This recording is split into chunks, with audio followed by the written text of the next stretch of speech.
বৃষ্টিও রহমত, ঠিক কিনা? বৃষ্টি পাঠায় কে? বৃষ্টির মালিক কে? বিশ্বনবী আকাশে মেঘ দেখলে বলতেন আল্লাহুম্মা সাইয়্যিবান নাফিআন, হে আল্লাহ তুমি ভালো বৃষ্টি দাও। কেননা এই বৃষ্টি দিয়েও আল্লাহ অনেক জাতিকে ধ্বংস করেছে। বৃষ্টি দিয়ে মানে অতি বৃষ্টি দিয়ে আল্লাহ বন্যা দিয়ে গোটা দুনিয়াটাকে ভাসিয়ে দিতে পারে কি পারে না? এজন্য মেঘ দেখলে এত আনন্দিত হয়েন না, বৃষ্টি দেখলে অনেকে গান বাজায়, আছে না নাই? এই বৃষ্টি ভেজা রাতে তুমি চলে যেও না, গান গায় না? না, আপনি আল্লাহর কাছে দোয়া করবেন আল্লাহুম্মা সাইয়্যিবান নাফিআন, আল্লাহ তুমি বরকতের বৃষ্টি দাও।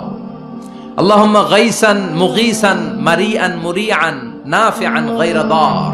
বিষ্ণু পড়তেন আল্লাহ এই বৃষ্টিটা যেন উপকারী হয়, এই বৃষ্টি থেকে যেন ঘাস লতা পাতা কিছু পায়, এই বৃষ্টিটা যেন আমাদের জন্য বরকতময় হয়, যেন কল্যাণময় হয়, কোনো ক্ষতির কারণ যেন না হয়, তুমি কবুল করো।